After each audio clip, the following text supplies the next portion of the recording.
Coming up on the show, former chiefs of the Atlanta-based CDC are stepping back into the spotlight, penning a fiery op-ed about the agency's future. We're going to examine if this is just a warning shot or is it the start of a public health struggle. Also, Cracker Barrel thought its sleek new logo would turn heads. Instead, it turned out to be a full-blown backlash. Find out why the simple design sparked such big emotions. And one Metro Atlanta man is taking on cancer awareness to a new height. We're going to show you how his next climb is more than just a mountain. This is The Take. Let's get it.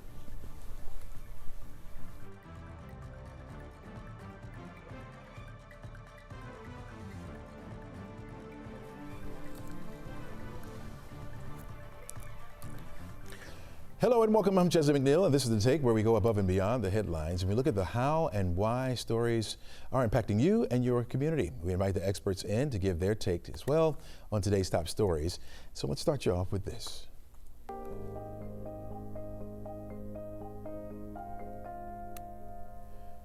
Georgia's National Guard is now stepping into support ICE, taking over some of the administrative work so agents can focus more on enforcement. But a new 11Alive investigation finds many of those ICE arrests in our state are tied to low-level, often non-violent charges. It's raising new questions about enforcement priorities and what the real impact will be on Georgia families and community. Here now with us is Elise Covarrubias. She is the Deputy Director of Galileo Impact Fund. Welcome to the show. Hi, thank you for having me. All right, Elise, when you see the National Guard stepping in to support ICE here in Georgia, what's your first reaction to that? Number one, I think it's not a good use of the National Guard's time. Just like what we're seeing even in DC, we've seen pictures of the National Guard picking up trash and things of that sort. So first of all, I think it's a gross misuse of the National Guard's time. And secondly, we already have a ton of people detained here in Georgia. We are one of the states with the highest number of people detained. And as you mentioned, many of them for low-level offenses and many of them without any criminal record at all. So I don't think that the additional help is even needed from the National Guard at this time. Yeah. What are you hearing from Georgia families right now who feel they could be caught up in all this? A lot of people are afraid, and it's not just people who are undocumented. Many families are mixed status families, meaning maybe one person is undocumented or has DACA status, and others maybe have green cards or even be citizens. But people are afraid of being picked up just for the way they look. They're afraid of being targeted because they look Latino, for example. And so there's been hesitation to go out and do things that they need to do, even to get medical services, and even fear to send children to school. Yeah. At least on one hand, the state says that bringing in National Guard troops will help, calm community fears, keep the community safe. And on the other hand, your group raises concerns that this will create fear for immigrant families. Why do you believe the harm outweighs the safety aspect of it? Well, if we were serious about making things safer for families, we would invest in community violence intervention programs, which this administration has actually taken away funding from in many cities. We would invest in our public health approach, looking at violence as well. But unfortunately, this administration has cut back those violence research programs at the CDC. So additionally, in community, law enforcement made many strides in forming relationships with community so that people felt like they could go and report crimes when they were happening. And now they don't feel that way. The re-implementation of 287G style policies has made people afraid to report even when they're the victims of crime again, including gender-based violence crimes like domestic violence or sexual assault. Yeah, last week we saw another round of protests at the state capitol. Talk to me about the continued calls for some kind of change here from what's being put into place.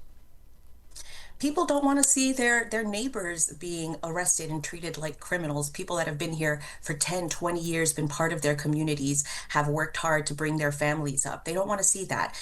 They've seen what is happening in other cities where people are being pulled out of their cars, their windows broken, and even in some cases, this has happened to citizens in other places. And people don't want to see that for their neighbors. So I am actually really heartened and glad to see folks standing up and saying that this is wrong. Yeah, we talked to the head of Georgia's Republican Party, Josh McCoon, who about the immigration debate in Georgia. Listen to what he had to say. people try to make this issue about compassion. Well, I want to ask, where's the compassion in a system or a process that facilitates a black market in labor, where people are being paid black market wages, or people are being trafficked for the purposes of in some cases, work that is not much better than slave labor? We've got to insist on a legal process so that everything's out in the sunshine and people are treated the way they should be treated. What's your reaction to his statement? My reaction is that it doesn't have to be one or the other. We can have secure borders and we can have immigration enforcement in a fair and humane way. And what we really need to do is improve policy so that workers aren't being exploited, so that they have an opportunity to be here legally, to get driver's licenses, and to have work permits, and eventually a pathway to citizenship. Congress needs to get busy and fix this problem. Yeah. If you had a chance to sit down and talk to lawmakers, what would your message be to them? I would ask them to look at this in a compassionate way and to think about how we can help protect our labor force as well. The representative you just mentioned spoke about laborers being exploited. And so how can we help make a legal pathway for those people? I know that there are a lot of good ideas, and if they'll just work across the aisle together, we can get it done. Yeah. Elisa, thanks so much for joining us. Thanks for your insight this morning, and appreciate you. Have a great day. Thank you. All right. Let's take a look at our forecast for today. We're looking at temperatures hitting 82 degrees for the afternoon high. We're going to remain below the average, at least for this time of year, for now. But you notice that temperature will be going up. We'll have a chance for rain starting tomorrow as well, 30% chance. Not everyone gets wet. It's a 30% chance, so that means a few of us will receive a shower or two. There could be an embedded thunderstorm and one or two of those showers. That will be the same for Thursday. Got a front coming through, so we'll go up to 87, where we should be for this time of year, but we'll have that front come through and dry us out, so that by Friday and Saturday, temperatures will be higher, but at least the rain will be out of the way. Will be a little bit drier. So 90 for the high on Friday, Saturday 91. Next front comes through on Sunday. We'll hit 87 for a high temperature, where we should be for this time of year, but behind that front, temperatures will cool off just a little bit. 85 on Monday with a 20% chance for an isolated shower or two. So there you have it, folks. We're going to heat up. For those of you who've been missing the 90s, they're coming back. Enjoy them if you want to. All right, we're back right after this. Don't go anywhere.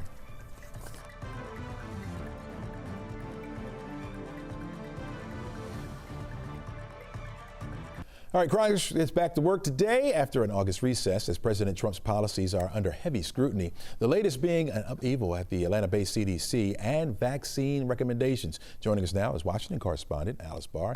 Hello, Alice. Somewhat of a criticism that took place with a scathing op-ed piece in the New York Times. What is the White House saying about that piece?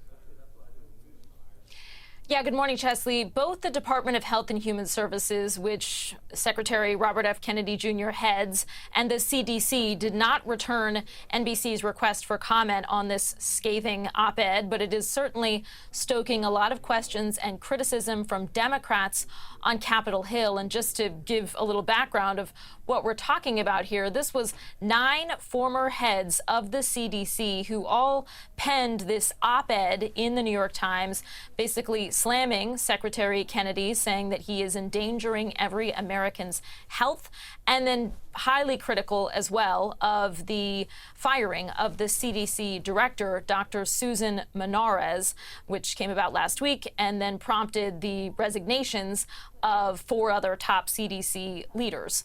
And these 9 past heads of the CDC all accused Secretary Kennedy of firing Dr. Menarez because she refused to, quote, rubber stamp dangerous and unfounded vaccine recommendations. And there are members of both parties, a lot of Senate Republicans in particular, who have made it clear that they want some questions answered from Secretary Kennedy about the firing, about the resignations, and about the state of leadership at the CDC. Yeah. Alice, Robert Kennedy Jr. is slated to testify before Congress later this week. What are we expecting to hear from him? So we are expecting quite a grilling over exactly these questions. There is a physician on one of the Senate leadership positions who he's a Republican, but has made it clear that he wants some serious oversight here of exactly what has happened. A lot of this has happened kind of behind the scenes. There are lawyers involved now for Dr. Menarez over her firing. And, we've heard a lot about what they say happened, that she says that she was asked to kind of go a few steps too far, that she was asked to fire some experts from their positions at the CDC, and that she was asked again to go along with these shifting guidelines on vaccines that went against the science. So those are the questions that certainly Secretary Kennedy is going to be asked about. He is a vaccine skeptic. That was made clear over many years leading up to his appointment and then confirmation as the health secretary. But he did say throughout the confirmation process that he was going to follow the science. And we've heard from a couple of folks already that perhaps there's some veering away from that. And that certainly is what the officials that resigned and that are sort of raising the alarm are all pointing to. Yeah, let's shift gears here a little bit, Alice. We also saw some major protests over President Trump's idea of expanding his National Guard deployments into Chicago. Catch us up on what that's all about. Yeah, so protesters turned out on the streets of Chicago on Monday, demanding that President Trump not expand his National Guard deployment to that city as he's been threatening to do. Two federal law enforcement officials tell NBC News that ICE, Border Patrol, and other federal agencies plan to scale up operations to arrest undocumented migrants in Chicago as soon as this week. And the president posted just this morning that at least 54 people were shot in Chicago over the weekend. 8 people were killed. He again disparaged Chicago as the most dangerous and worst city in the world and promised to solve the crime problem fast, just as he said he's done here in D.C. State and local officials in Chicago and Illinois have been resisting a federal presence and pointing to dropping crime and murder rates there. Chesley. Okay. All right, Alice, thanks so much for joining us. Really appreciate it. All right, plenty more stories for you coming up. This is The Take. We're back right after this. Welcome back to the show. As of yesterday, former Vice President Kamala Harris does not have Secret Service protection. Federal law entitles former vice presidents to 6 months of Secret Service protection after leaving office. But before stepping down, President Joe Biden had extended the protection by an additional year through executive directive. Now, last week, President Donald Trump revoked the extended Secret Service protection, and the White House did not offer any official reason for that move. Back with us to explain what's all involved in this protection is Marcus Snipe. He is a former U.S. Secret Service agent in charge and serves now as the head of security and safety for our parent company, Tegna. Welcome back to the show, Marcus. Thanks, Chelsea. All right. How unusual is this for a president to revoke the protection that has already been granted by a for the former vice president? I mean, this is a unique case. This hasn't been done before that I know of. However, the Presidential Protection Act gives the president the authority to either to extend protection or take it away. Title 18 U.S.C. 3056 authorizes the Secret Service to provide that protection for the president and vice president, and gives the vice president 6 months of Secret Service protection after they're out of office. However, with the Presidential Protection Act, the president has the authority to either extend that, or he can or say, hey, look, based on the intelligence or whatever reasons that administration comes up with, they can end that protection service. So from a security professional standpoint, what are the real world dangers that are ending with Harris's protection now? Well, here's the thing.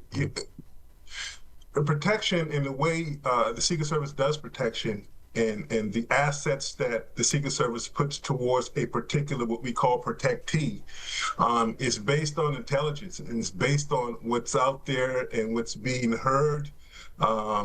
Interviews, people coming to field offices and giving up information, and just world events. All that goes into this methodology of determining, hey, how vulnerable is this person? Mm-hmm. And that goes into, hey, what assets do we give this person? What assets do they need? So, all that goes into consideration when the Secret Service is mounting, a protection detail or putting one together or discontinuing one. Mm-hmm, mm-hmm. For the record, we understand that there was no extensions for Dick Cheney or Mike Pence when they left office for vice presidency, and they transitioned to a private security firm. Can private security match that of the Secret Service? No, it can't. With the Secret Service, you have to remember we have a lot of resources. We have the resources from other federal agencies. We have resources from local, county, state law enforcement officials, the intelligence community. Private security doesn't have that access. They don't have that reach. So the Secret Service has a lot more at its disposal when it comes to protection or protecting a particular individual than a private company would. Not to say that a private company can't do it. A private company can do the same thing the Secret Service does as far as liaison with local law enforcement, liaison with federal law enforcement to get the information and get the support that they need. However, it's not as robust as the Secret Service. Gotcha. Say you were hired to set up security for former Vice President Harris. What would you do? How would you hook that up? Well, I would make that transition as smooth as I could with the Secret Service. I mean, the Secret Service, it's not like the Secret Service is going to hoard that information and say, hey, no, we're done. The protection is over, right? Mm-hmm. That's not the case. With all, protectees or former protectees. You brought up Dick Cheney, for example. That transition happens between the company that's now providing protection in the Secret Service, and the Secret Service provides information that they may want to follow up on, or contacts that they want to keep up with, or law enforcement officials in a particular town that protectee visits all the time. That information is passed on to that security company, and the Secret Service maintains that liaison. It's not like, hey, you get in the car, you close the door, and you drive down the road, and you never hear from the Secret Service again. That's not the way it works. Mm-hmm. The Secret Service, the Secret Service does not want anything to happen to anyone, any member of the general public, especially a former protectee. So the Secret Service will go above and beyond to help that transition and to help whatever company provides that protection at that particular time. Gotcha. Marcus Knight, thanks so much for your insight, man. Appreciate you joining us today. All right. Thanks, Chelsea. All right, take care. Cracker Barrel tried to change its logo, which was met with some backlash. Why such attention to a small change, right? Our consumer expert has the answers coming up next. Stay with us. Well, it turns out you don't mess with Uncle Herschel. Yep, a couple weeks ago, Cracker Barrel tried to swap out its folksy old logo for a sleeker new look, and social media went ballistic and said, not having it. The backlash was so loud, and the company had already started rolling back the changes. Here to explain why it's triggered such a big emotion and to explain the power of nostalgia is friend of the show and consumer expert Morgan Ward. Welcome back to the show. Thank you, Chesley. All right, let's get to it. Why do you think the customers reacted so strongly to such what looked like a simple change? Yeah, I think you really nailed it with your intro. Honestly, the reason that people go to Cracker Barrel is to get in touch with the nostalgia and the tradition, not only the nostalgia of their own childhood, but really the brand itself inside the stores really evokes that nostalgia with the knickknacks and the food and the design. And so I think when people sensed that was changing, sort of the brand and the reason they go to that brand was diminished, and actually in a really threatening way for a lot of consumers, it seems. So obviously they were trying to attract something, right? Maybe not listening to their old customers. Was that the case, or was this a failed design itself? Well, they've been saying they were really very much in touch with their customers and were trying to respond to what their customers were demanding. I think the problem was very much that it was a startling change for a lot of customers, and that became obvious with the logo. So throughout the last 12 months, they've been changing the interior a little and trying to make things look a little more organized, a little less frenetic inside the stores, but that big change with the logo and getting rid of Uncle Herschel. I think that was the change that really threw consumers for a loop. So you mentioned the interior designs, right? Trying to change the lighting, trying to attract more of a younger audience. What does this tell companies about making that kind of change? I think I think that companies have to really understand not only who their consumer is, but why the consumer is going there. So, for this particular brand, people weren't going there for a modern eating experience. People were going there because of the unique qualities, of having this kind of crazy walls and food that isn't always the most healthy. That's not why people were going. So changing those things and modernizing it towards those values wasn't really aligned with why consumers go to Cracker Barrel, why they love it and why they have loved it. Yeah. I mean, we've seen things go away, mainly because of technology, possibly, right? We don't all have blockbusters around. Maybe there's one left or two, right? Does nostalgia really act as a kind of currency for a brand, or especially in these uncertain economic times?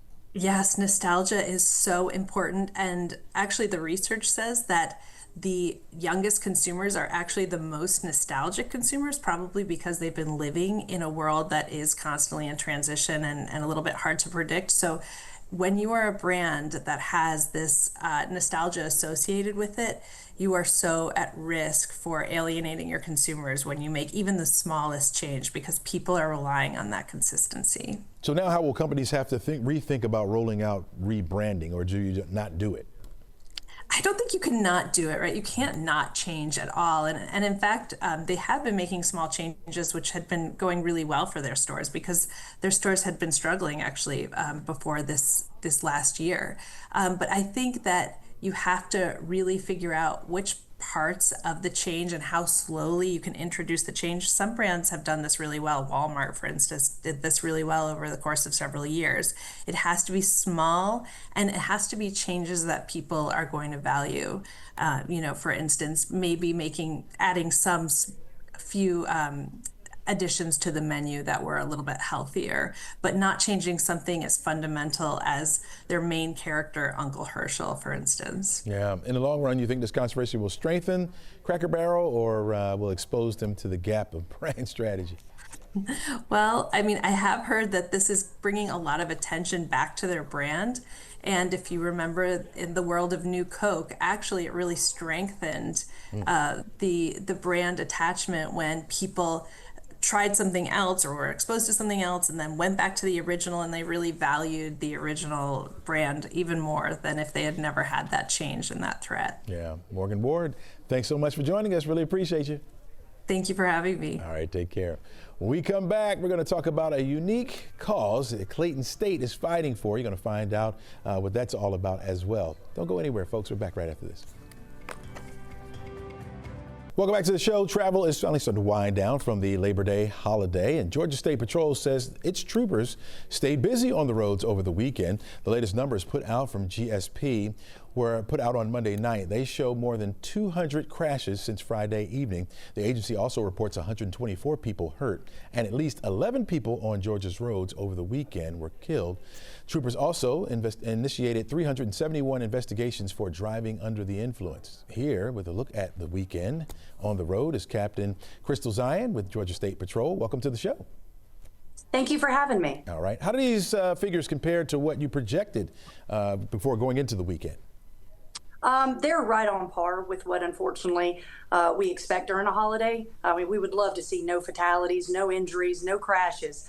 But unfortunately, that wasn't the case. We ended up with 15 fatalities across the state. Do you know what single factors caused the deaths over the holiday? Was it speeding, impaired driving, or distractions?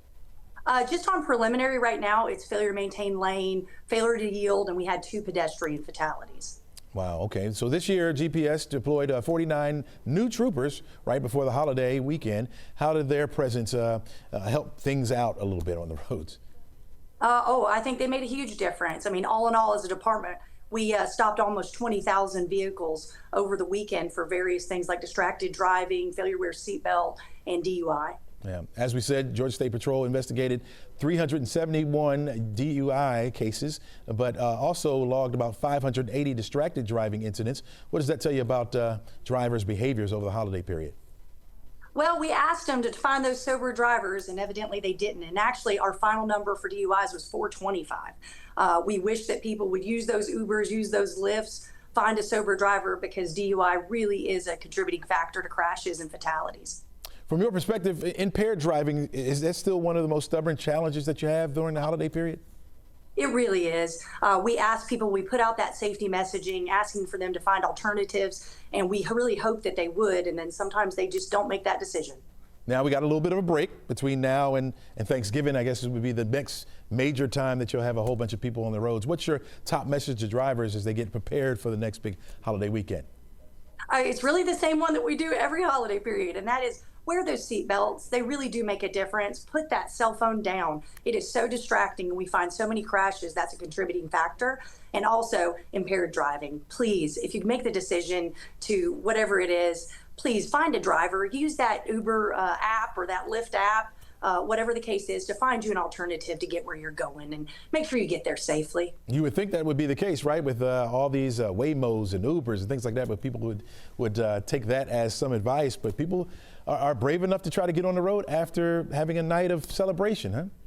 Yes, sir. I wish they wouldn't, but everybody in the public, they can continue to follow us on our social media platforms at GADPS, and we'll give out that information in reference to safety and the numbers. Yeah, hoping that they'll take your warning. Now, which is, I know you got Thanksgiving to look forward to and Christmas. I guess, is Thanksgiving a little bit bigger as far as folks on the road than Christmas time? It is. Usually there's more people on the road for Thanksgiving and Christmas just because they're such big holidays. Mm-hmm. And those holiday periods sometimes can get a little bit longer, 5 days instead of 4 days. So yes, we're looking at more traffic, and we'll get those numbers out soon on what the expectations are. Crystal Zion, thanks so much for joining us. Really appreciate your insight, and thanks for keeping us safe on the roadways out there. Yes, sir. All right, take care. Well, it's going to be another day that folks probably will be out and about. Of course, going back to work and back to school. Beautiful shot here. You can see where downtown Atlanta looking pretty good. Pretty good. We'll have partly sunny skies for today. Those temperatures will be in the 80s for the afternoon. Still a little bit below our average for this time of year, but we'll take it, especially with lower humidity around. It's going to feel mighty nice. Hopefully everything will be nice and smooth and safe getting back to work, back to school. I know folks dread that. This is kind of like a Monday for many after having a holiday like we just had. Hopefully yours was nice and safe. All right, Clayton State University in Morrow taking on the global fight against wildlife crime. A program on campus blends the political science, forensic science, and hands-on training, all to protect endangered species and shape conservation policy. Here now to talk a little bit more about it is Wildlife Initiative is Dr. Andrea Allen. She's the professor of criminal justice and forensic science at Clayton State University and co-lead for the Lake Wildlife Initiative. Welcome to the show. Hi, thank you for having me. Hope I got all that right. What makes the wildlife or the Lake Wildlife Initiative so unique? Well, it would be, I would say, one of the first of its kind here in the area.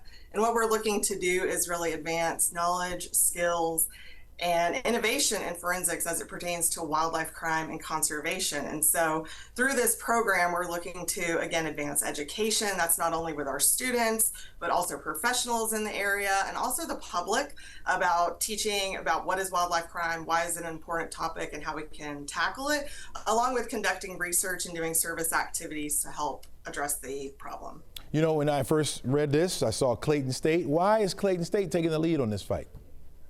Well, again, we are kind of one of a kind here, but I think we're positioned very well to take on this fight. Right down the road, we have Hartsfield-Jackson Airport, the world's busiest, and it serves as a port of entry for illicit wildlife and wildlife products to be trafficked in. Being here in such a major metropolitan area, we have access to a lot of local, state, federal law enforcement agencies, and if we can work with not only them, but other major organizations like Zoo Atlanta, the Georgia Aquarium, and even the Atlanta Botanical Gardens, because after all, plants are a trafficked item, we can kind of help to bridge some of these gaps and work together better to address not only this problem here in Atlanta, but also globally. What's the biggest challenge in the fight of wildlife crime today? Ooh, that's a great question. I think maybe one of those issues is just detection. So something that I have done a lot of learning about recently is this issue of border security. So a lot of our border security professionals, they're trained to really look for the items on planes that are going to cause harm to us humans, you know, batteries, explosives, weapons. But what they're not really trained for is looking how to detect illicit wildlife or wildlife products that are being, you know, put into people's luggage, shipped on their person. And so I see stories somewhat daily about how animals and plants are being shipped all around the world in these kind of creative ways. And so what we can do is really try to work on helping those border security professionals learn how to better identify those products along with those other things that pose threats directly to humans to, again, help try to tackle this problem. So you have poaching, you have smuggling, you have trafficking, or is it all that, or one particular thing that's the big crime? There's a lot of that. There's the poaching, there's the trafficking, there's the illicit consumption of wildlife for food, and there's also taking a lot of these products and turning it into things like jewelry or belt buckles. You know, you have skins from snakes and alligators that then people want to wear for, you know, shoes and things of that nature. So it encompasses a wide variety of things. And even now you find people who are poaching succulents because it's become this trendy hobby, particularly since COVID-19, when people were stuck in their homes and had not much to do. And so they became plant enthusiasts and started trying to get what are the best, most obscure plants around the world and try to harvest them, and then of course create hybrids. Yeah, so it's a very interesting and very widespread ranging topic. Andrea, how are your students getting real world experience, especially through your partnership with the Wildlife Forensic Academy in South Africa? Oh, great question. So yes, first, well, we're having our partners from the Wildlife Forensic Academy join us here in the next couple of weeks, September 17th through 18th, for a Where the Forensics Meets the Wild Summit. And during this event, people from around the area, as well as our students, are going to get the opportunity to see what they do to help tackle this problem through wildlife forensics. So what we're looking to do there is not only expose them to wildlife forensics, but teach them how to process wildlife crime scenes. And so what we have on the horizon is a study abroad program that we're going to be doing this coming summer, 2026, taking students to the Wildlife Forensic Academy in South Africa so that they can get hands-on training at their facility to learn how to identify, collect, and document wildlife crime evidence in order to secure prosecutions in the court. All right, Dr. Allen, thanks so much for joining us. Thanks for your insight on this program. Really good to know. All right, thank you. All right, take care. All right, folks, stay right there. CNN's Maribel Aber is going to join us now to let us know how our money matters when we return. We're back right after this. Welcome back. President Trump's latest tariff move is the latest shakeup on the global stage. CNN's Maribel Aber joins us now from the NASDAQ market site in New York. Good morning, Maribel. Good morning, Chesley. Yeah, this second shock may reshape how U.S., India, and China work together, right? You know, trade unity appears a long way off after President Trump's harsh words for India yesterday, Chesley. He blasted trade with the Asian nation as a totally one-sided disaster, referencing tariffs imposed on the U.S. by India. Now, his comment comes as India's prime minister visited China over the weekend. It's been less than a month since Trump hit India with a 50% tariff. He wrote on Truth Social Monday the country offered to cut its tariffs to zero, but he added India should have done that years ago. Relations with India have soured over the past couple of months, with several U.S. officials increasing their criticism of New Delhi over its Russian oil imports. You know, Chesley, American companies see India as sort of this counterweight to China, Apple being one notable company partnering with Indian companies across manufacturing and services. Now, one thing to note, stronger India-China ties could complicate U.S. trade strategy, Chesley. All right, let's stick with tariffs here for a minute. You got a landmark case about to hit the U.S. Supreme Court. That's right. On Friday, a federal appeals court upheld a lower court's findings that most of President Trump's tariffs are illegal.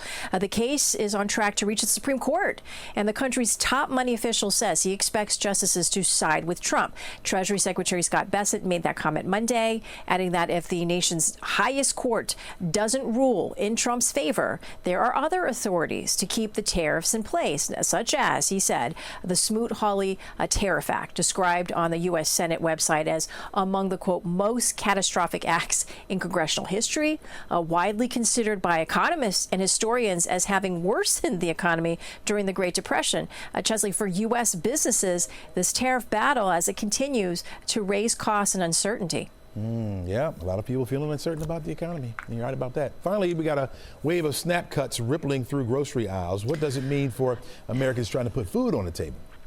It means that starting this week, it's now harder to qualify for the Supplemental Nutrition Assistance Program, or SNAP. The federal food program has existed since the New Deal era of the 1930s in one form or another, and currently provides basic food assistance to more than 40 million people. The Congressional Budget Office estimates that now 2.4 million people no longer qualify, and many of those who still do will see their benefit reduced under President Trump's new tax law. Some analysts believe it will hurt mid and high price grocers, but could help low cost retailers like Walmart and Dollar General as recipients look for cheaper options. You know, Chesley, food banks, churches, nonprofits, they've been scaling up mobile pantries and donation drives. They've really stretched, but you know what? Perhaps that might be able to fill in some of the gap. Yeah, it's going to have to, which means more of us are going to have to step up to donate to those agencies as well to help out our fellow citizens. Maribel, thanks so much for joining us. Really appreciate it. You got it. All right, take care. All right, one gentleman is climbing new heights to help fight cancer. Hear what he's doing right after the break. September is Prostate Cancer Awareness Month, and one Roswell man is taking his message to new heights. Three-time cancer survivor Derek Davis is prepared to climb Mount Kilimanjaro to spread awareness and inspire others to get screened. Welcome to the show. Good morning, Chesley. Thank you for having me. Absolutely. You've survived cancer 3 times. What has surprised you most about sharing your story publicly? Unawareness, access to health, what you should do when you have cancer. It's amazing when I talk to people who are unaware of their own wellness. I'm also surprised at people who don't know how to go about tackling cancer. Surviving it 3 times, I think I got a little bit of a story to share. Absolutely. I mean, when people hear about a diagnosis of cancer, they're kind of writing a death sentence almost. You survived this 3 times. What made you, how did you get through it? Well, I have the support of my wife. I have the support of my family. I'm a data guy. One of the key things that I've learned that I share with anyone who gets one of these devastating diagnoses is take a breath.